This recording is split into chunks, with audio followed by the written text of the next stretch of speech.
Hi అండి, అందరికీ నమస్కారం. Welcome to my YouTube channel. ఈ వీడియోలో ఏపీ ప్రభుత్వ ఉద్యోగులకు 5 భయంకరమైన హెచ్చరికలు జారీ అండి. సో ఆ వివరాలు మనం ఇప్పుడు ఈ వీడియోలో తెలుసుకుంటున్నాం. వీడియో అయితే ఎక్కడ స్కిప్ చేయకుండా ఎండ్ వరకు అయితే చూసేయండి. వీడియో నచ్చినట్లయితే ఒక లైక్ చేయండి. ఇంకా సబ్స్క్రైబ్ అవునట్లయితే మన ఛానల్ సబ్స్క్రైబ్ చేసుకోవడం ద్వారా నేను చేసే ప్రతి ఒక్క అప్డేట్ న్యూస్ ముందుగా మీరైతే పొందగలుగుతారు. వివరాలు చూసుకున్నట్లయితే ప్రభుత్వ ఉద్యోగులకు రాజకీయ పార్టీల ప్రచారం చేయరాదు అనే నిబంధన 1949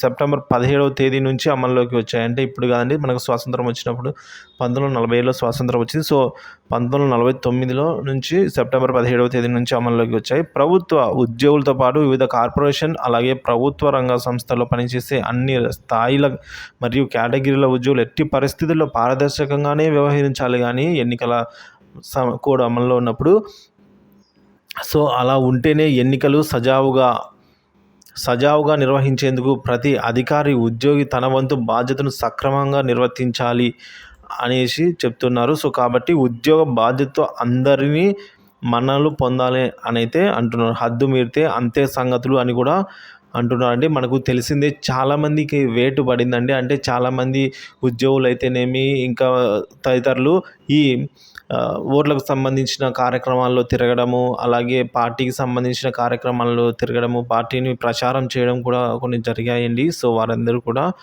ఈ విధంగా ఈ యాక్ట్ ఇప్పటి నుంచి కాదండి, 1949 సెప్టెంబర్ 17 నుంచి అమల్లో ఉందండి. సో ప్రత్యక్షంగా కానీ పరోక్షంగా కానీ ఒక వ్యక్తి అభ్యర్థి సహకరిస్తుందన్న చిన్న పొరపాటున ఆధారాలు దొరికినా కూడా వేటు పడుతుంది. తన కింది స్థాయి సిబ్బందిని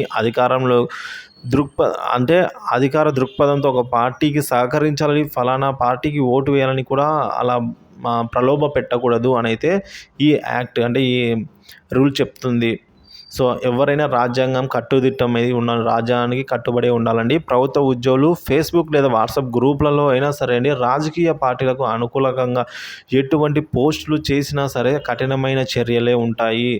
సో బయట వ్యక్తులైనా సరే, ప్రభుత్వ ఉద్యోగులైనా ఎవరైనా కూడా ఇక ముఖ్యంగా ప్రచార సభల్లో పాల్గొనడము, తమ కులం నేత అని ప్రచారం చేయడం కూడా తీవ్రంగా పరిగణిస్తారండి. సో వారి సొంత ఊళ్ళలోనూ కండువా వేసుకొని ప్రచారం చేయడం లేదా రెచ్చగొట్టే విధంగా మాట్లాడడం వంటివి కూడా నిషిద్ధము పూర్తిగా.